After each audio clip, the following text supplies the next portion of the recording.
परम दयालु अनंत सुख सम्राट आदि सद्गुरु सर्वात्माओं के सद्गुरु सर्वशक्ति के सद्गुरु सद्गुरु सुखराम जी महाराज ने धन्य हो। परम दयाल सद्गुरु दयाल जी महाराज ने धन्य हो। परम दयाल सद्गुरु बाबा जी महाराज ने धन्य हो। आलमपुर धाम में भारत का नाम स्वीकार राम सभा में उपस्थित सभी राम समी बहनों को, समस्त हमारे बड़े संतों को बारंबार कोटि कोटि राम राम सा प्रणाम। महाराज की कृपा से प्रातःकालीन सत्संग का ऐसे 3 घंटे का सिमरन का समय था, लेकिन आज पहले दिन होने के कारण पूरा 3 घंटे सिमरन नहीं कर पाए। लेकिन जो भी सिमरन का समय रहा, महाराज की कृपा से अति आनंद में रहा। पता ही नहीं चला कब समय बीत गया। आँख खुली तब पता चला कि समय हो रहा है और यही चीज़ होनी चाहिए। महाराज की ऐसी भारी कृपा सदैव अपन समस्त राम सभी भाइयों पर बने। श्री राम जी महाराज से अरदास करते हैं कि इस प्रकार सत्संग, सिमरन, सेवा और ज्ञान चर्चा का जो प्लेटफॉर्म है, हम समस्त भाई बहनों को मिलता है और इसी प्रकार हम सामूहिक रूप से बैठ करके हम रात और दिन सिमरन करते रहें। यही हमारा ध्येय होना चाहिए, यही हमारा उद्देश्य होना चाहिए।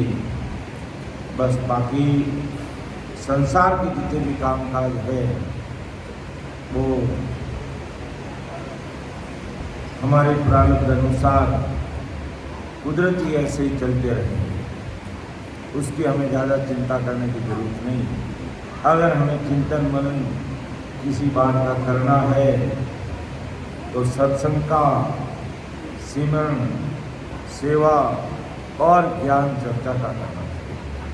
तो बस ये काम हमारा बस प्रतिदिन बराबर होता है। तो एक बार समस्त राम सभा में पधारे हुए समस्त राम सभी भाई बहनों का इस 6 दिवसीय कार्यक्रम में सबका हार्दिक आभार, धन्यवाद और सभी से ये कृपा निवेदन रहेगा कि अधिक से अधिक हमारे समस्त भाई बहनों से यही निवेदन करें कि इस प्रकार का परम दयाल सद्गुरु सुखराम जी महाराज के सत्संग कार्यक्रम है, जरूर इसमें सभी हम सम्मिलित होकर के सामूहिक रूप से सत्संग सिमरन सेवा का लाभ लें। तो हमारा विषय ज्ञान समाधि का विषय चल रहा है। ज्ञान समाधि में भी जब हम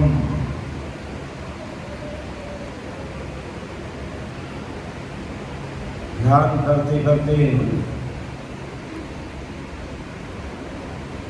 कंठ से हृदय, हृदय से मध्य, मध्य से नाभि में, नाभि से ब्रह्मा जी का स्थान, बुद्धाघाट, शेष लोक कह दो, पाताल लोक कह दो, फिर पंचनाल को खोल करके 21 ऊर्ध्वों को पार करना, अर्थात मेरुदंड को जीतना, फिर ईड़ा और पिंगला और सुषुम्ना के द्वारा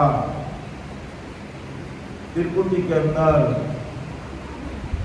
पहुंचना, फिर यहाँ से 3 ब्रह्म के 13 लोक, जिसमें पहला महामाया का लोक, प्रगति लोक, ज्योति लोक, अजर लोक, आनंद लोक, बदर लोक, ईखर लोक, निरंजन, निराकार, फिर शिव ब्रह्म का लोक, माँ सुनिए शून्य सागर और पार करना, इतने सारे लोगों को पार करना और फिर उसके बाद सिलसिला को खोल के रसोई द्वार के परे। तो अभी हमारा जो विषय चल रहा है वो है पारब्रह्म सतलोक का, कि कोई भी भाई बहन महाराज को अरदास करते हुए जब भजन सिमरन में बैठते हैं और पारब्रह्म सतलोक में पहुंच जाते हैं तो वहाँ की अनुभूति उसे कैसे होती है, वो बात महाराज 3 ब्रह्म के 13 लोक है, जिसमें 13वां लोक है पारब्रह्म सतलोक, और उसके बाद में 10वें द्वार को खोल के अपर लोक अलग है। तो पारब्रह्म सतलोक तक पहुँचते पहुँचते अगर जब हमारा ध्यान यहाँ तक लगता है तो वहाँ पर हमें कैसी अनुभूति होती है, वो महाराज आज का जो हम विषय ले रहे हैं उसमें हम सबको बताएंगे, अर्थात फरमाएंगे ज्ञान गुरुदेव जी महाराज के रूप में कि रूप कहूँ तो दिसे नहीं, रंगन दर से माई, मैं माँ सुन सुख राम के, क्यों कर घेऊँ तोई। बहुत बड़ी बात है। रूप कहूँ दिसे नहीं, रंगन दर से माई, मैं माँ सुन सुख राम के, क्यों कर घेऊँ तोई। ये ऐसा देश है, आदि सदगुरु सुखराम जी महाराज फरमाते हैं कि इस पारब्रह्म सतलोक का रूप कहूँ तो कैसे, क्योंकि रूप उसका दिखाई नहीं पड़ता और ना उसका कोई रंग दिखाई पड़ता, चित्त और बुद्धि से ग्राह्य नहीं है, समझ से परे, इसलिए महिमा सुनकर समझ सको ऐसा तुम्हें कैसे सुने। क्योंकि पारब्रह्म सतलोक में प्रवेश करने पर हमारे 5 विषय, हमारे 5 तत्वों का शरीर, 5 इंद्रिय या इनका तो ये नवतत्विक शरीर सब पीछे छूट जाते हैं और ये नैनश्री जीवात्मा परमहंस बन करके आगे बढ़ता है। तो उसका रंग रूप कोई दिखता नहीं, जैसे जानता है कि रूप का आधार 30 तत्व है और इस 30 की उत्पत्ति तो इस पारब्रह्म सतलोक से है, फिर भी ये पारब्रह्म सतलोक अरूप है, यानी देखने का तत्व है हमारा 30 तत्व, यानी अग्नि तत्व। उत्पत्ति पारब्रह्म सतलोक से भी है, लेकिन फिर भी उस पारब्रह्म सतलोक में जब ये नैनश्री जीवात्मा सिमरन करके पहुंचती है तो उसका रंग रूप दिखाई नहीं, ऐसा वो देश है। और रंगों के आधार 5 तत्व है और 5 तत्वों की उत्पत्ति भी इसी पारब्रह्म सतलोक से है, लेकिन इसका रंग दिखाई नहीं देता, इसलिए ये ज्ञानेंद्रियों से ग्राह्य नहीं, यानी ज्ञानेंद्रियों से देख नहीं सकते अपन। हमारी जो 5 ज्ञानेंद्रियाँ हैं उससे हम इसको देख नहीं सकते। इस प्रकार कैसे समझाऊं, ऐसा वो पारब्रह्म सतलोक है। रूप कहूँ दिसे नहीं, रंगन दर से मोई, महिमा सुन सुख राम के, क्यों कर घेऊँ तोई। ऐसा वो पारब्रह्म सतलोक है जिसका कोई रंग रूप दिखाई नहीं देता है। फिर महाराज आगे की साथी में घुमाते हैं और कितना ये लंबा चौड़ा है, कैसा दृश्य दिखाई देता है, वो महाराज इसको अगली साथी में समझा रहे हैं कि चौड़ा तो 6 नहीं, वाराणसी से पार, ऐसा सुन सुख राम के, साईं सिरजनहार। ये चौड़ा कम तो 6 नहीं, वाराणसी से पार, जिसका कोई वार पार नहीं है, ऐसा सुखराम के साई सिद्धनहार।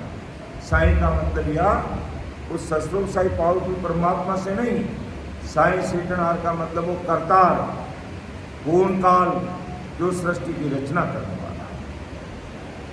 इतना उसका लंबाई और चौड़ाई है जिसका कोई छह पार नहीं है, जिसकी कोई गिनती नहीं है, जिसका कोई नाप नहीं, ऐसा वो देंगे। अर्थात इस पावन सत्यों पर की परिणाम की बात करें तो इसकी लंबाई चौड़ाई कहे तो इसका कोई छोर किनारा दिखाई नहीं, इतना देखते जाओ लंबा चौड़ा पता ही नहीं। जैसे समुद्र के किनारे पर जाकर के अपन खड़े होते हैं तो उसका अंतिम छोर हमें दिखाई नहीं देता, दूर दूर देखते जाओ, इसका वार पार नहीं है। ऐसा स्वामी है जो समझ जगता 3 लोक 14 भवन 3 ब्रह्म के 13 लोगों की नीतियों का सर्जन करता है। तो इसको करतार ब्रह्म भी कहते हैं, पूर्णकाल ब्रह्म भी कहते हैं, और इसको सृजनहार भी कहते हैं, क्योंकि यह कर्ता ब्रह्म है, करतार है, और इस सृष्टि की रचना करने वाला और इस समय आने पर सृष्टि को मिटाने वाला भी है, इसलिए इसको सृजनहार कहा है। ऐसा ये ब्रह्मांड, ऐसा वो पार ब्रह्म का यूनिवर्स है, पूरा का पूरा ब्रह्मांड है, जिसका नाप तोल का कोई वार पार नहीं। जैसे रात्रि में अपन आकाश में आकाश गंगाएं देखते हैं टिमटिमाते तारों की, तो उसका कोई छोर नहीं, लंबी लंबी दूरी तक देखते रहो, निहारते रहो, उसका कोई वार पार नहीं। तो जब हम भजन करके इस पावन सतलोक में प्रवेश करेंगे तो ऐसा ये लंबा चौड़ा ब्रह्मांड पावन सतलोक है जो हमें दृश्य से देखने में आएगा, जिसका कोई रंग नहीं, रूप नहीं, और हम उसका बखान करके किसी को बता भी नहीं सकते। ऐसा वो पावन सतलोक है, ऐसा वो सृष्टि करता बोलता पावन है कि चौड़ा कम तो छे नहीं वाराणसी से पार, ऐसा सुन सुख राम के साई सिरजनहार। फिर आगे महाराज और उस लोक के बारे में वर्णन करके समझा रहे हैं कि सुख दुख एकन साचरे, के सुख दुख एकन साचरे, ये 3 लोक में होई, बाकी विद सुख राम के न्यारी धर से माई। परमदयाल सतगुरु सुखराम महाराज हमारे 3 लोक में सुख और दुख है, वे सुख और दुख का प्रवेश ही नहीं करते। 3 लोक के अंदर अपन सुख और दुख का अनुभव कर रहे हैं।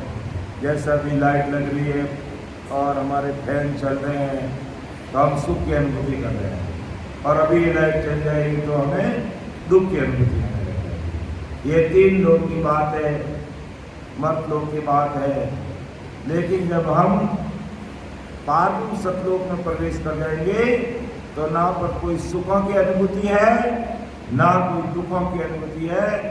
ऐसे उस परमहंस की स्थिति बन जाती, और ये भी कब बनती, जब भेद विधि से हम 12 करोड़ों का छेदन करते, फिर ध्यान समाधि के अनुसार बैठ करके ध्यान लगा करके भजन करते हैं, ध्यान समाधि विषय के अनुसार, तब महाराज कहते हैं एक एक चीज की ऐसी अनुभूति हमें इस घट में अनुभव है।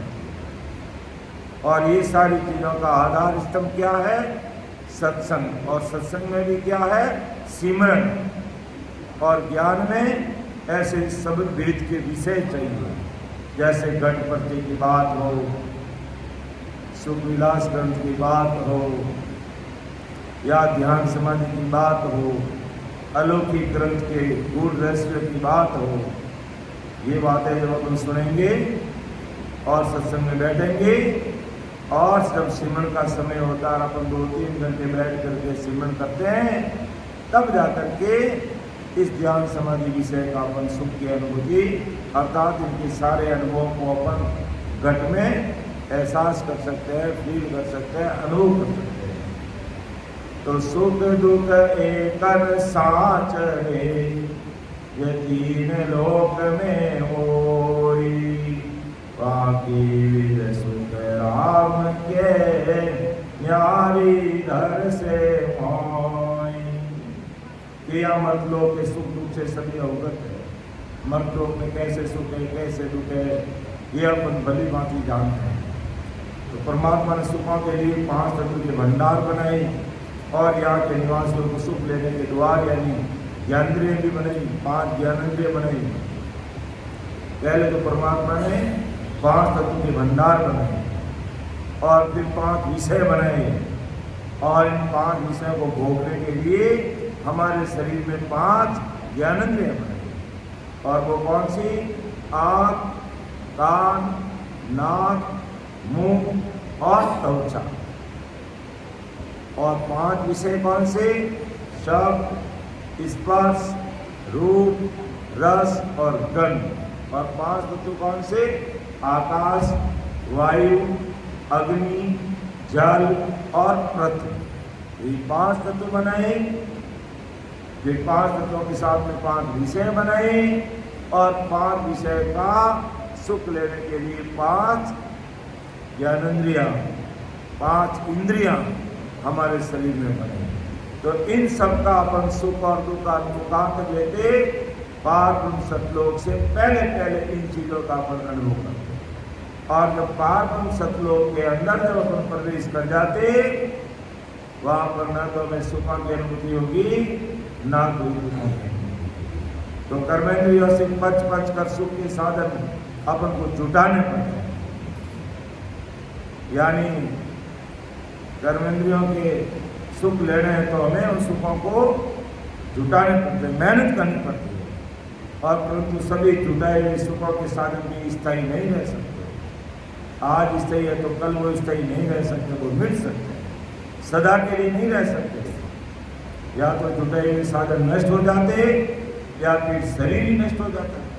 क्योंकि हमारा शरीर कोई स्थायी थोड़ी है। हमने कोई स्थायी सुख बनाया लेकिन वो स्थायी नहीं है। आज स्थायी है कल वो स्थायी नहीं है। घर में कितनी अच्छी चीज़ हम ला के रखें तो एक दिन वो खत्म होने वाली है। अगर जैसे पंखा भी चल रहा तो ये कोई स्थायी थोड़ी चलता रहेगा, इसका भी एक लिमिट है। समय बाद में ये भी खराब हो जाएगा।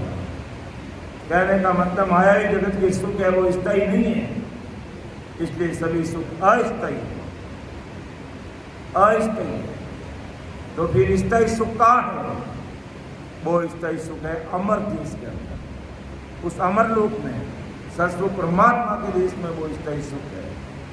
और उस देश में चलने के लिए हमेशा हमें परम दयाल अनंत सुख सम्राट आदि सद्गुरु सुखराम जी महाराज हम सबको निमंत्रण देते हैं कि तुम समय रहते सत्संग सुनो, वेद विधि से सिमरण करो और मेरे देश में आओ।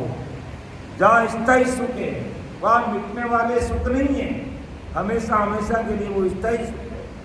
अर्थात चालो नीले हंसा अपना राम जनाए सर्वा पद सदा सनकादिक से सर्वा पद सदा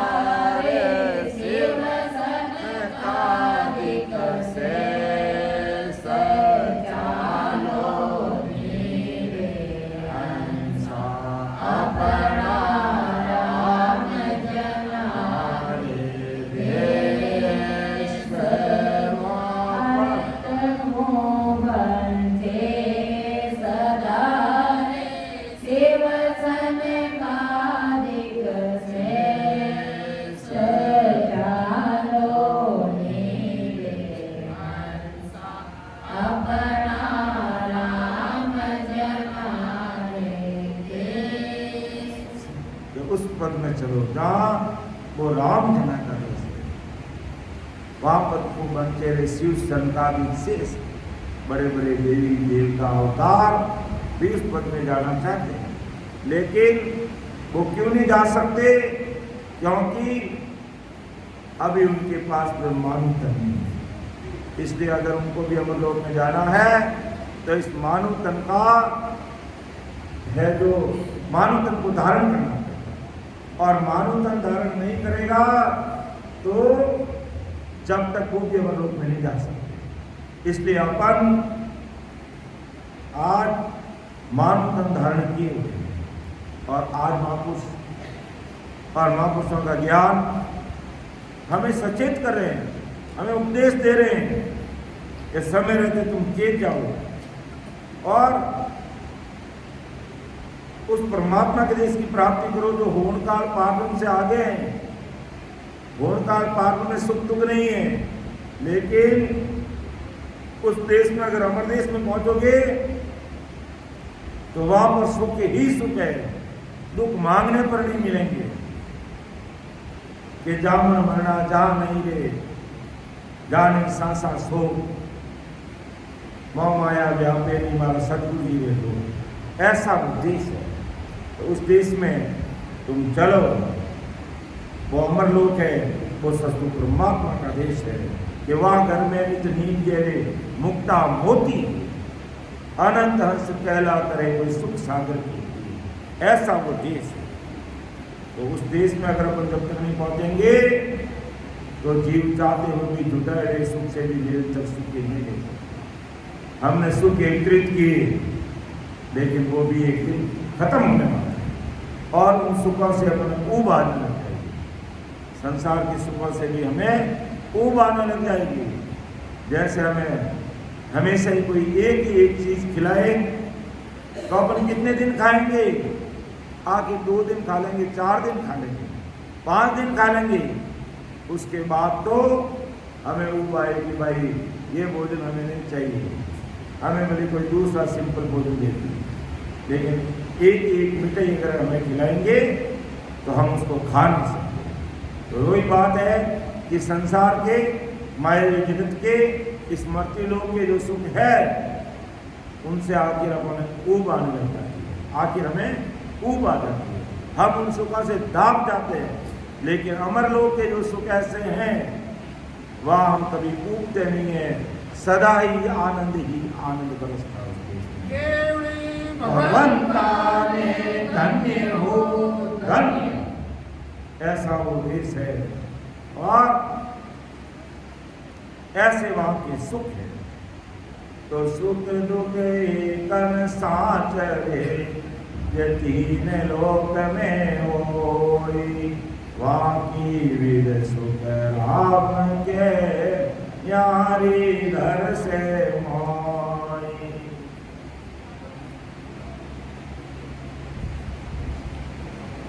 फिर महाराज आगे घुमाते कि कहने में आवे नहीं मुष्टन पकड़िया जाई, क्या के बरन ब्रह्म को वहाँ का सुख आई। और महाराज पार्वती सतलोक की बात कर रहे हैं कि कहने में आवे नहीं मुष्टन पकड़िया जाई, क्या के बरन ब्रह्म को वहाँ का सुख आई। के ब्रह्म का सुख कहने में नहीं आता, ब्रह्म मुट्ठी में पकड़े नहीं जा सकता, और उस ब्रह्म का क्या करके मैं तुम्हारे सामने बैठूं। ऐसा पावन सतलोक से मैं याद करके कैसे बताऊं, कैसे शब्द बताऊं कि कहने में आवे नहीं मुष्ट न पकड़े आ जाए। क्या के वर्णों ब्रह्म को, उस ब्रह्म का कैसे मैं वर्णन करूं और वहाँ के सुखों को याद करके कैसे बताऊं। ऐसी बहुत अद्भुत चीज है होनकाल पावन सतलोक की। जब नयन जीवात्मा भजन करके उस देश में पहुँचते हैं तो ऐसा एहसास होता है, यानी सारी चीज़ों का उसे अनुभव आता है, वो समझता भी है। लेकिन 5 तत्व नहीं होने के कारण, 5 विषय नहीं होने के कारण, 5 इंद्रिय का ये शरीर नहीं होने के कारण उनको अपन को बता नहीं सकते। अर्थात जो सिमरन करता वही उसका आनंद लेता, वही उसका अनुभव करता है और वही उसमें खोया रहता है। ऐसा भोग काल पार सतलोक है। उसकी बात परम दयाल सतगुरु सुखराम जी महाराज आज संसार के सारे भाइयों को समझा रहे हैं। फिर महाराज आगे फरमाते हैं और कैसे उस देश की अनुभूति होती है जो सभी भाई बहन सुनो कि मीठा कम तो झूठ है कड़वा रतियन होई सेजा सुख सुख राम जी क्यों कर भरने लोई। आदि सदगुरु सुखराम जी महाराज फरमाते हैं कि मीठा वर्णन करूं तो झूठी बात है और कड़वा भी तो थोड़ा बहुत भी नहीं, तड़ भर भी नहीं, अर्थात मीठा भी नहीं कह सकता कि मीठा कहूं तो झूठ है। अगर वो कहूं तो मीठा है तो वो मीठा नहीं है, लेकिन कड़वा भी रत्ती भर नहीं है, ऐसा बहुत सेजा सुख सुखराम जी क्यों कर वर्णन। ऐसे वो सेज में सुखों की अनुभूति होती है, वहां पर मैं उसका वर्णन कैसे करूं। अर्थात महाराज क्या बात हम सबको कहना चाहते हैं साखी के माध्यम से कि साखी में जीवा से लेने वाले मीठे और कड़वे दो त्रिव सुख संबोधित किए हैं, लेकिन इसका आशय तीन लोगों के सुखों से भिन्न सुख समझने के लिए कैसे कि जगत में 6 रस स्वाद के सुख वर्णन करने में आते, 6 प्रकार के स्वाद है और अपन जीव के द्वारा अनुभव करके उसको संसार के सामने रख सकते हैं। भी ये खाटा है, मीठा है, चरका है, कैसा, सब अपन बता सकते हैं। ये स्वाद के सुख पहला मधुर रस मीठा, दूसरा लवण रस अर्थात नमकीन, तीसरा अमल रस अर्थात खट्टा, चौथा तिक्त अर्थात कड़वा, पांचवा कटु रस और तीखा चरपड़ा, छठा कसाय रस अर्थात कसे। तो इन सभी रसों का मुख जीव से परख कर शब्दों में अपन वर्णन कर सकते हैं, लेकिन उस पारब्रह्म सतलोक के जो सुख है, जो वहाँ का जो रस है, वो है जो हम संसार को नहीं बता सकते। इसी प्रकार प्रत्येक ज्ञानेंद्रिय के लिए जाने वाले कुछ सुख शब्दों में वर्णन किए जा सकते हैं, परंतु जगत में कुछ सुखों को लेने वाला ही जान सकता है और शब्दों में वर्णन करने में नहीं आता। जैसे जगत में संसार करने का सुख है, स्त्री पुरुष संसार करके जान सकते हैं।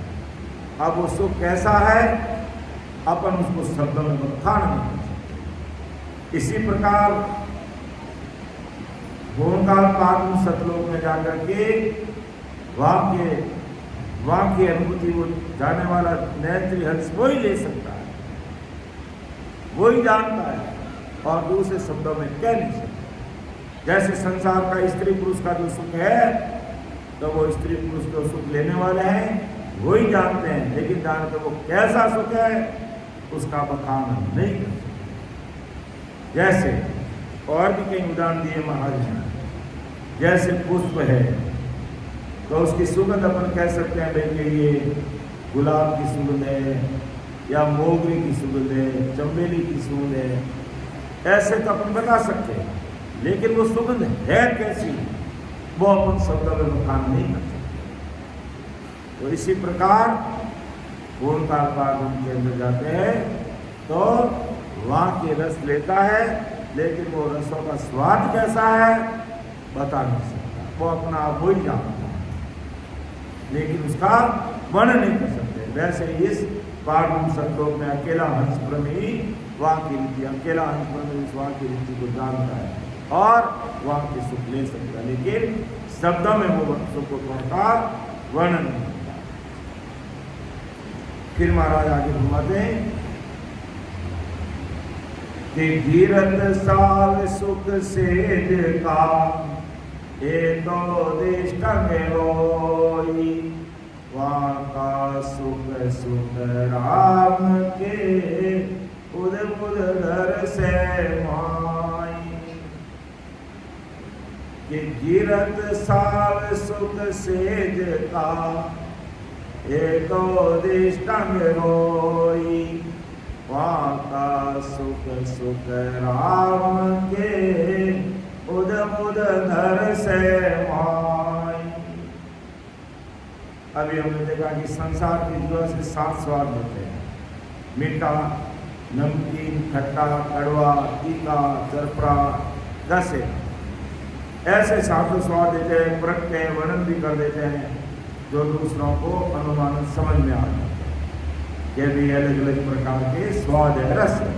परंतु जब घी का स्वाद देते हैं तो बताने में मुश्किल है। इस घी के स्वाद को कुछ व्यक्ति खाने वालों को चेहरा देखकर समझ सकते हैं, परंतु ब्रह्म का सुख ऐसा अद्भुत है जिसका वर्णन नहीं कर सकता। और घी का स्वाद भी है, तो अपन ये कह सकते हैं, अगर कोई होशियार पार को आदमी होगा तो ये कहेगा कि भाई ये घी देसी घी है, नकली घी है, गाय का घी है, या भैंस का है, या बकरी का है, भेड़ का है, या और कोई जानवर, यहाँ तक बता देंगे। लेकिन ये नहीं कहेंगे कि वास्तव में उसका स्वाद है कैसा। ये कहेंगे कि देसी है, नकली है, गाय का है, भैंस का है, ये बता सकते हैं। लेकिन अब उसका स्वाद वास्तव में कैसा है वो शब्दों में वर्णन नहीं कर सकते। तो इसी प्रकार वहाँ का सुख सुखराम के उद्भुत दर्शन, अद्भुत दर्शन, पूर्ण काल पार्वण सतलोक में जब हमारी ये जीवात्मा पहुंची है, वहाँ के उद्भुत सुख है जिसका शब्दों में बखान करके हम सबके सामने नहीं रख सकते। तो कहने का तात्पर्य महाराज का क्या है कि जो नैत्री जीवात्मा भजन करके पार्वण सतलोक में पहुंचेगी तो वो ऐसे सुखों की अनुभूति करेगी, और वो जाने वाला, साधना करने वाला, सिमरन करने वाले जो नैत्री भाई बहन हैं वही उसका सुख ले सकते हैं और वही उसकी अनुभूति जान सकते हैं। बाकी किसी को वर्णन करके समझाने में नहीं आ सकता। कि देवी सुख सो जानसी, दूजा पारक नाई, सुन जो सब सुख राम जी, ए सुख काया माई। के लेवे सुख सो जानसी, दूजा पारक नाई, सुन जो सब सुख राम जी, ए सुख काया माई। ये लेवे सुख सो जान, जो सुख लेंगे वो जानेंगे, दूजा पार्क नहीं, दूसरा को पता नहीं चलेगा। सुन जो सब सुख राम जी, ये सुख काया। तो परम दयाल सदगुरु सुखराम के महाराज घूमते ये सुख इस काया के, इस घट में, इस शरीर में। लेकिन देख, इन सुखों की अनुभूति कौन करेगा? जो रात और दिन भजन सिमरन में लगे हुए हैं, बराबर सत्संग सिमरन करते हैं और एक आसन पर बैठ करके भजन करते हैं, कोई भाई बहन इस सुख की अनुभूति कर सकते हैं। बाकी दूसरों को इस सुख की अनुभूति नहीं कर सकते। के लेवे सुख सो जानसी, दूजा पारक नाई, सुन जो सब सुख राम जी, ए सुख काया माई। आराम से लेवे सुख सो जानसी, दूजा पारक नाई, सुन जो सब सुख राम जी, ए सुख काया माई। देखो महाराज के शब्दों को सुनते हैं और जब वो अति प्रेम आ जाता है, ऐसी शब्दों की चोट लगती है और जब वो प्रेम आ जाता है वो स्थिति बनती है। ऐसी स्थिति में एकदम इनको पता भी नहीं चलता। ऐसे महाराज के शब्दों का ये पराक्रम है। वो जो प्रेम की स्थिति बन जाती है, अति प्रेम आने लग जाता है, वो जीव उछाला खाने लग जाता है। ऐसा महाराज ने घुमाया है। ऐसा नहीं कि इनको कोई भूत लग गया या कोई दूसरा इसका प्रकट। ये सब सत्सबद की सत्ता का पराक्रम है। ये सत्सबद की सत्ता का पराक्रम है। एक स्थान पर बैठ कर घूमने लगे और कई भाई बहन ऐसी अनुभूति होती है भजन करते समय यूं अदर उड़ जाते, अदर हवा में आ जाते ऐसे। ये सत्संग की सदा का पाठ है। तो और यही बात महाराज फरमाते हैं कि ये सारी चीजें कौन कर सकता है? जो शब्द वेद की बात को सुनता है और शब्द वेद की रीति के अनुसार सिमरन करता है, उनको ये चीजें मालूम पड़ती है, बाकी हरेक को मालूम नहीं पड़ती। इसलिए अपन सिमरन पे जोर देते हैं कि भाई सत्संग बाद में करेंगे, पहले सिमरन करेंगे, क्योंकि सिमरन के बिना काम होता नहीं है। तो देवे सुख सो जानसी दूजा पारक नाई, सुन जो सब सुख राम जी ए सुख काया माई। ये सारे सुख इस काया के अंदर हैं। हर जगह का सुख अगर लेना है तो इस शरीर के अंदर है। कंठ कमल का कैसा सुख आता है वो भी शरीर में है। हृदय कमल का सुख कैसा है वो भी शरीर में। मध्य कमल का सुख कैसा है वो भी शरीर के अंदर है। नाभि का सुख कैसा है, ब्रह्मा जी के स्थान का सुख कैसा है, खुदाघाट का सुख कैसे, पाताल शेष लोक का सुख कैसा, बंकराल 21 पुर का सुख कैसा, मेरुदंड का सुख कैसा, ईड़ा पिंगला सुकुण और त्रिकुटी में पहुंचने पर त्रिवेणी संगम का सुख कैसा, और 3 ब्रह्म के 13 लोगों का अलग अलग सुख कैसा, और फिर होड़काल पार का सुख कैसा, सिलसिला तक पहुंचने का सुख कैसा, और सिलसिला खोल के बजर दरवाजा खोल के उसे परे होने का सुख कैसा। वो कौन जानते ये सुख इस काया के अंदर है। लेने सुख सो जान से जो लेने वाले भाई बहन हैं वो जानेंगे, बाकी दूसरों to गम नहीं है। अगर मैं सिमरन करूंगा तो मुझे पता चले। हमारे सतगुरु जी महाराज, बाबा जी महाराज आम भाषा में, सामान्य भाषा में बहुत बड़ी बात कह देते हैं कि बेटा साची बात आए कि हाथों छुई जिन्हें मिटो लागी, हाथों छुई जिन्हें मिटो लागी। तो समझे हाथों किने गए? शुगर कैन, उन्हें कहे हाथों मारवाड़ी में, हिंदी में कहे गन्ना, अंग्रेजी में कहते शुगर कैन। तो बाबा जी महाराज माते कि बेटा हाथों छुई जिन्हें मिटो लागी। अगर शुगर कैन खाएगा उसी को पता चलेगा, बाकी किसको पता चलेगा? तो हाथों छुई जिन्हें मिटो लागी।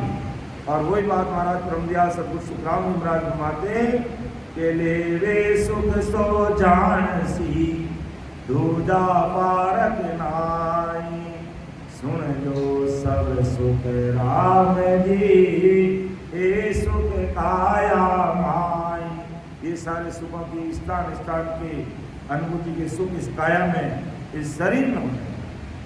लेकिन जो लेगा अर्थात महाराज के गुरु ज्ञान को प्रेम प्रीति से सुनेगा, फिर वेद जी सिमरन करेगा, एक स्थान पर बैठ करके, तब जैसे सुखों की अनुभूति उसको आएगी।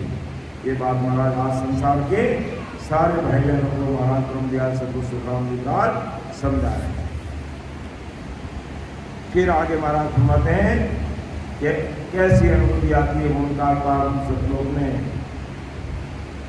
कामन व्यापे क्रोध वहाँ ना माया लवलेश, इकर है सुख राम जी निजपत एको वेश।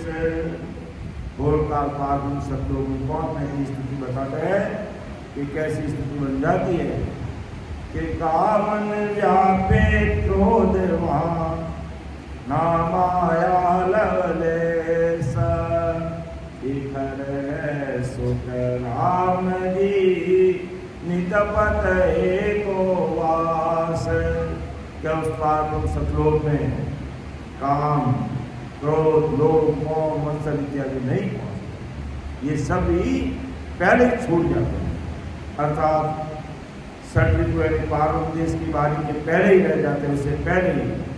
और ये हंस परमहंस बन करके अकेला ही रह जाता है, और उस पार्वत सतलोक में माया नहीं है, और पार्वत देश की खिड़की के पहले माया का स्थान है।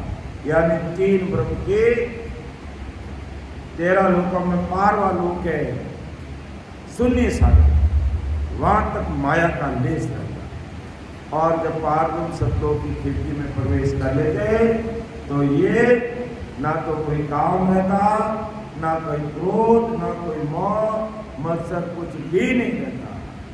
सब है जो पीछे छूट जाता है। और उस खिड़की के पार जाने पर वो हंस अकेला रहता, माया उसके साथ नहीं रहती। और ये पारब्रह्म सतलोक के स्पीकर है, यानी स्तर, यानी पारब्रह्म सतलोक स्थायी है, लेकिन उसके अंदर रहने वाले लोग स्थायी नहीं है। 4 मुख्य लोग हैं, चिदानंद ब्रह्म, शिव ब्रह्म, पार ब्रह्म और अमर लोग, आनंद पथ के रूप से। ये 4 लोग हैं। ये चारों लोग स्थायी है, लेकिन चिदानंद ब्रह्म का लोक भी स्थायी है, शिव ब्रह्म का लोक भी स्थायी है, पार ब्रह्म का लोक भी स्थायी है और अमर लोक भी स्थायी है। लेकिन इन तीनों में और अमर लोक में अंतर क्या है कि अमर लोक में जो हंस और जीव भजन करके वहां पहुंच गया वो स्थायी, पूर्णकाल पार तक पहुंच गया। पूर्णकाल पारब्रह्म लोक में स्थायी है, लेकिन वहां पर रहने वाले जीव स्थायी, वहां तक जाने वाले जीव स्थायी नहीं है, क्योंकि उनको वापस संसार में आना पड़ता है। शिव ब्रह्म तक भी पहुंचा है, वापस आना, चिदानंद ब्रह्म तक पहुंचा, उसको भी वापस। तो लोग तो स्थायी है, लेकिन वो उसमें उनका ठिकाना स्थायी नहीं है, वहाँ उनका निवास स्थायी नहीं है। इसलिए महाराज हमें कहते हैं कि हमें कहाँ चलना, अमर लोक में चलना है। कि जामन मरना जा नहीं रे, जा नहीं सांसा सो, मोह माया व्यापे हमारा सदगुरु जी रहे। ऐसा मेरे सदगुरु जी महाराज का दो, वहाँ चलो, वहाँ पर हमेशा सदा सरीसी अवस्था रे, अमर संता की जय, अनंत जुगा नहीं बीछड़े, नित नित नवला नहीं। कि वह सदा सरीसी अवस्था अमर संता की जय हो जाती है, और नित नित नवला नहीं, अनंत जुगा नहीं बीच रहे, यानी हमेशा स्थायी रहता हुआ। इसलिए महाराज हम लोग की बात करते हैं, इसलिए आनंद लोग की बात करते हैं, और उस देश में ले जाने के लिए ही परम दयाल अनंत सुख सम्राट आदि सदगुरु सुखराम जी महाराज इस धरा धरती पर आए कि भाई तुम अमर देश में चलो। वो देश कैसा है कि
तो महाराज उस देश में क्यों मारा सुखारा सागर, तुम्हारा गुराजी जो देश है सुखा का सागर, मारा जीवारा तारण साई वाह मसे, उस देश में चलो। या कामन व्यापे क्रोध वहाँ ना माया लवलेश, इकर है सुख राम जी नितपत है को वास। के होलकाल पार तक तो फिर भी दूसरी बड़ी माया नहीं रहती, लेकिन इच्छा रूपी माया साथ रहती है। और अमर लोग तो सतरूप राम जी के देश में पहुंच जाते हैं तो वहाँ पर इच्छा रूपी माया ही साथ नहीं रहती है। और होलकाल तक ना कोई कामना है, ना कोई क्रोध है, ना कोई मोह मत्सर, कुछ भी नहीं। ऐसा वो देश है, उसमें वो अकेला हंस रहता है और वहाँ की अनुभूति लेता है। इकर है सुखराम जी, इकर यानी स्थायी है वो पार्वम सतलोक, निष्पत एकोवास एकोवास स्थायी है वो, क्षीण नहीं, उस पार्वम सतलोक की अवस्था में परिवर्तन नहीं है। यानी वहाँ के लोग स्थायी नहीं रहते, लेकिन सतलोक में कोई परिवर्तन नहीं आता। इसे ऐसे जानो कि ये पार्वम सतलोक महाप्रलय में भी अपरिवर्तित रहता है। यानी महाप्रलय में भोरकाल पार्वम सतलोक चिन्नानंद ब्रह्म शिव ब्रह्म वो भी परिवर्तन नहीं रहते, लेकिन उस पर रहने वाले लोगों में परिवर्तन आ जाता है। वो सब लोग वापिस जन्म मरण आते हैं और वो लोग नित्य प्रति हमेशा एक जैसा रहता है पार्वम सतलोक का देश। फिर उसका वर्णन महाराज मत है कि ईद का ओछा ना हुए ना कोई वार न पार, हमने क्या सुख राम के यूं सत धाम विचार। के पार्वम सतधाम घटता बढ़ता नहीं, अर्थात ईद का ओछा ना हुए ना कोई वार न पार। उस मक्की लोग के निवासी जानते हैं कि इस मतलोक में रहने का स्थान घट जाता है, पृथ्वी का कुछ भाग जलमग्न हो जाता है। जैसे कोई समय पुरानी जो द्वारका थी उस पर पानी नहीं था, लेकिन कालांतर में समय बीतते बीतते वो पुरानी द्वारका पानी में जलमग्न। तो इस मतलोक में परिवर्तन हो सकता है, छोटा बड़ा हो सकता है, लेकिन उस पार्वम सतलोक को स्थायी रहता है।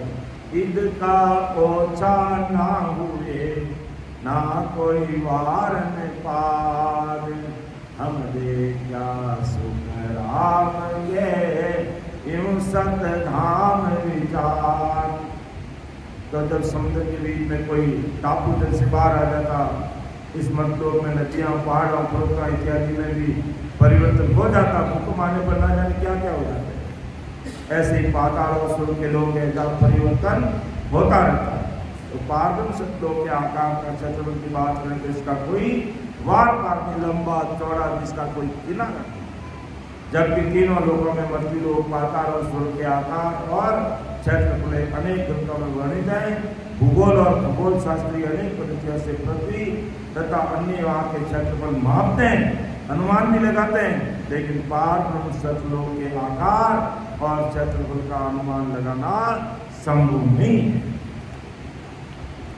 फिर महाराज समझा रहे हैं कि खरा खरी बाता कहूँ वाकी याने लाई, कहता है सुख राम जी दुख सुख एक माई। कि खरा खरी बाता कहूँ वाकी याने लाई, कहता है सुख राम जी सुख दुख एक माई। आदि सदगुरु सुखराम जी महाराज माता की वाक सही बात, खरी खरी बात मैं यहाँ ला करके है जो यहाँ के शब्दों में आप सबके सामने रख रहा हूँ और आप सब इसको समझने का प्रयास करो कि वहाँ पार्वम सतलोक में यहाँ के जैसे इस संसार के जैसे सुख और दुख है वो एक भी वहाँ पर नहीं है। अर्थात इस मर्त्य लोक के समान जो सुख है वो सुख दुख वहाँ नहीं है। अर्थात उस पार्वम बात की खरी और सही बात यही है कि उस देश में अवस्था एक जैसी रहती है, जबकि 3 लोकों में मृत्यु लोक, पाताल, सर्व के सुख दुख भी घटते बढ़ते रहते हैं। धर्म ग्रंथों में भी इन सुख और दुखों के आधार से सतयुग, त्रेता युग, द्वापर युग और कलयुग में से 4 युगों का वर्णन है, जिसमें सतयुग में कलयुग तक के सुख कम होते जाते हैं और दुख बढ़ते जाते हैं। यानी सतयुग से या जो कलयुग से अगर हम सतयुग की तरफ बढ़ेंगे तो धीरे धीरे धीरे धीरे दुख कम होते जाएंगे और सुखों की तरफ बढ़ेंगे। लेकिन सतयुग से हम त्रेता युग में आएंगे, दुख बढ़ते हैं। त्रेता युग से द्वापर की तरफ आते हैं और दुख बढ़ जाते हैं, और वो उसे कलयुग की तरफ आते हैं तो दुख ही दुख है। तो आज अपन अनुभव कर रहे हैं कि कलयुग में कितने सारे दुख हैं और दुख बढ़ते ही जाते हैं। पाताल और स्वर्ग के लोगों में भी दुख और सुख साथ रहते हैं, जैसा कि पहले भी हमने समझा। और शास्त्र विज्ञान से ये भी जानते हैं कि जीवात्मा को अखंड अनंत सुखों की चाहना है। सभी भाई बहन यही चाहते हैं, चाहे संसारिक सुख हो तो भी यही चाहते हैं मुझे सब सुख मिले। और संसारिक सुखों से जब ऊब आने लग जाती है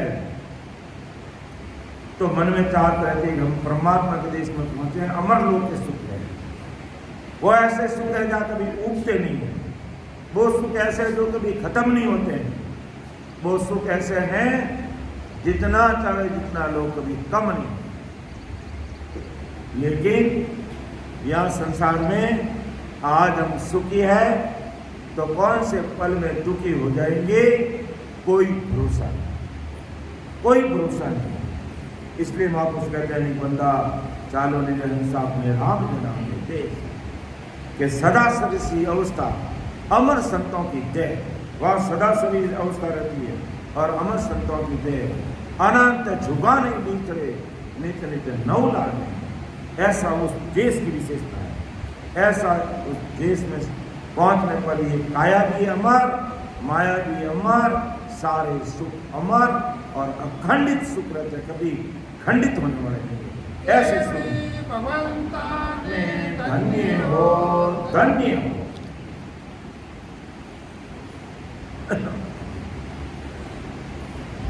कि ऐसो ब्रह्म विचार है, सुनता हो सब कोई, सुन सागर के एवा सायब होई।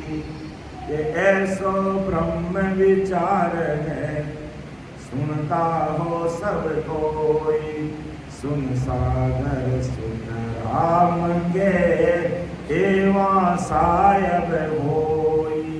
देखो पार्थिव शब्दों की स्थिति समझ नहीं, जिसका रंग नहीं, रूप नहीं, 5 तत्वों का शरीर, 5 इंद्रियों का शरीर और 5 विषय का शरीर, सब पीछे छूट जाता है। लेकिन इसे ऐसे अपन समझ सकते हैं जैसे शून्य सागर के तट पर नयनचरी हंस के साथ सुरती के अतिरिक्त कोई नहीं। यानी शून्य सागर तक हमारी सुरती रहती है, उसके अलावा उसके साथ कोई नहीं, वो भी थक जाती बात नहीं और अन्य अनुभूति लेने के साधन वाले नहीं रहते। इस शून्य अवस्था में नयनचरी हंस जब पार्वत देश का शून्य सागर तट छोड़ता है तब सुरती पीछे छूट जाती और पार्वत के देश की बारी को लांघ कर पार्वत सत्तों में पहुंचता है। और उस समय उस ब्रह्म बिना सुरती का शून्य है, यानी ब्रह्म बिना सुरती का वो शून्य है। यानी शून्य का मतलब क्या? खाली जगह, खाली जगह, रहने का स्थान। और हमारे शरीर में मुख्य कितनी शून्य है?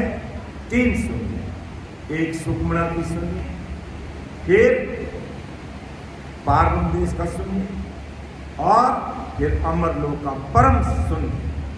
वहां जाने पर परम शून्य में समा जाते हैं, हमारा वहां स्थायी ठिकाना होता है।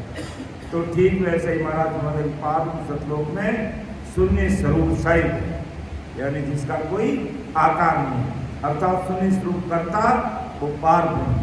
तो अब तक कोई पार्वत सतलोक वर्णन हमने समझा और उसको सबसे बदौलत है कि इस प्रकार पार्वत करता के जो हमने पार्वत की कितनी सारी साथियों का और कितनी सारी सत्संग हमने लिया, तो हमें क्या चीज़ समझ में आती है कि पार्वत सत्यों के ना तो कोई रूप है ना कोई रंग है, वो केवल ध्वनि स्वरूप है।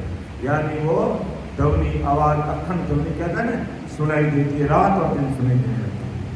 और 5 तत्व 3 गुण और 7 धातु की उत्पत्ति इस पारब्रह्म सतलोक से है। इस पारब्रह्म सतलोक की लंबाई चौड़ाई का कोई वर्णन नहीं किया जा सकता, अतः अपार।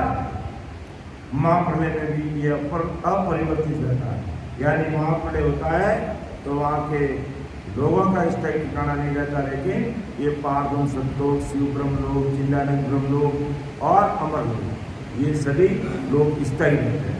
लेकिन अमरलोक की विशेषता क्या, वो लोक भी स्थायी और वहाँ भजन करके पहुँचने वाले भाई बहन को भी वहाँ स्थायी हो जाता है। तो महाप्रलय में भी इसमें कोई पारब्रह्म सतलोक में परिवर्तन नहीं आता, घटता बढ़ता नहीं। तो इस ब्रह्म को 6 स्वाद ऐसे बता नहीं सकते, ऐसे वर्णन नहीं कर सकते।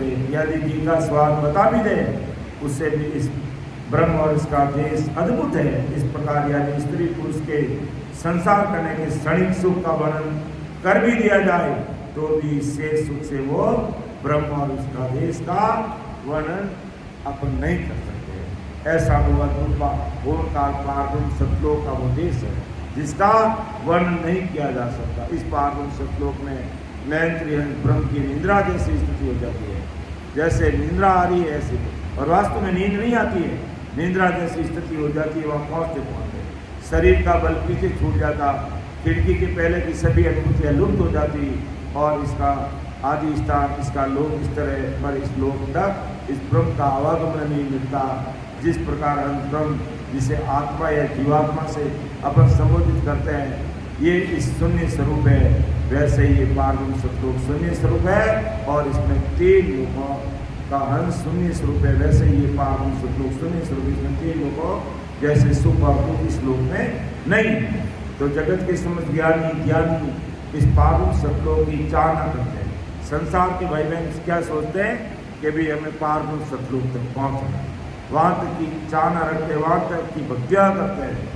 तो महाराज हमारे वो लोग तो स्थायी है, लेकिन पारब्रह्म ओम काल तक की चाह न रखने वाले का स्थायी ठिकाना वहाँ पर भी नहीं।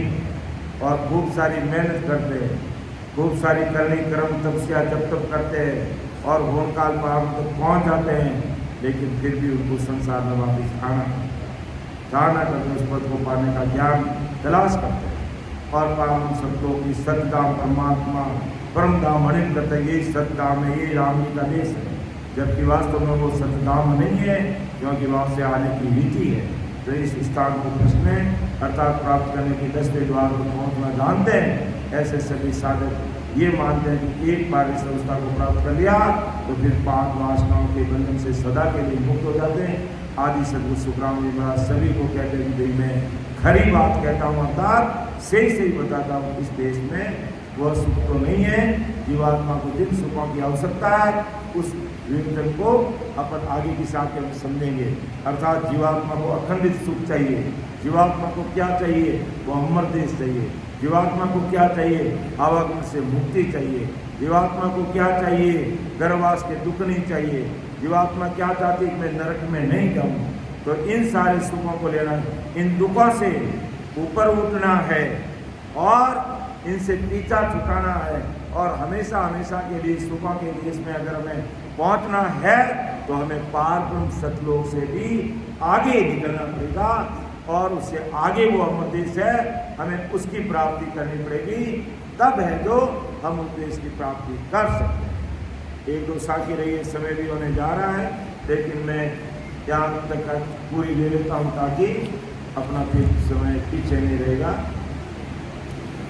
1 साखी है, उसको ले लेते हैं कि परसा 10वें द्वार को, कि परसा 10वें द्वार को, दिन में फेरन कोई, केवल दिन सुगराम के भाजन सतन होई। देखो महाराज ने बहुत बड़ी बात की कि परसा 10वें द्वार को, दिन में फेरन कोई, केवल दिन सुगराम के भाजन सतन होई। ये बहुत बड़ी समझने की बात भाई। जो होता जगत के लोग क्या करते हैं, 3 लोग की भक्ति करने वाले क्या करते हैं, होन काल पारब्रह्म को सत्यता मानते। महाराज कहते अच्छी बात है, तुम सत्ता मानते हो 3 लोग की भक्ति करने के लिए, अच्छी बात है। लेकिन महाराज फरमाते कि मैं भी मानता हूँ कि परसा 10वें द्वार को 3 में फेर कि आप 10वें द्वार तक पहुँच गए। 10वें द्वार को खोल के परे नहीं हुए, 10वें द्वार के निकट आ गए, यानी होनकाल पारब्रह्म में आ गए। ये मैं भी मानता हूँ महाराज, अच्छी बात है। केवल बिन सुख राम के वाजन सतन होई, लेकिन वो केवल ज्ञान, वो केवल चीज वो प्रकट नहीं हुई तो फिर सत्य कैसे हो? अर्थात वो केवल ज्ञान प्रकट हुआ नहीं और 10वें द्वार को खोला नहीं, तो हम सत्य कैसे होंगे? कैसे हम अमर देश की प्राप्ति करेंगे? केवल अपन होनकाल पारब्रह्म तक पहुंच गए और 10वें दरवाजा के पास भी पहुंच गए, 10वें दरवाजा को परस लिया, उसको टच भी कर लिया, लेकिन उससे परे नहीं हुए, तब तक वो चीज सत्य हो नहीं सकती। इसलिए महाराज कहते परसा 10वें द्वार कहूं, 3 में फेरन कोई, केवल बिन सुख राम के वाजन सतन होई। अर्थात आदि सतगुरु सुखराम जी महाराज फरमाते कि 10वें द्वार को परसा, अर्थात उसको स्पर्श किया, टच किया, पहुंच कर अनुभव किया, इसमें कोई संदेह नहीं है। परंतु केवल के बिना इस सद्धाम में पहुंचकर संत की अवस्था सत्य आदि एक जैसी नहीं रह सकती, क्योंकि यहाँ से तो वापिस आने की रीत भी है। तो इस पारब्रह्म सतलोक में पहुंचकर 10वें द्वार को अनुभव किया, उसमें संदेह नहीं। जैसा गुरु की साक्ष्य में भी हमने समझा कि साहिब धमनी स्वरूप है। कहते हैं पारब्रह्म सतलोक तक पहुंचते पहुंचते हमें जिंक शब्द सुनाई देता, वो चिड़ी ध्वनि सुनाई देने लग जाती है। वो ध्वनि कहाँ की है? ध्वनि अमर लोक की है, लेकिन हमें धीरे धीरे सुनाई देती है, चीनी सुनाई देती है। क्यों देती है? कि भाई हम अब 10वें द्वार के निकट पहुंचे।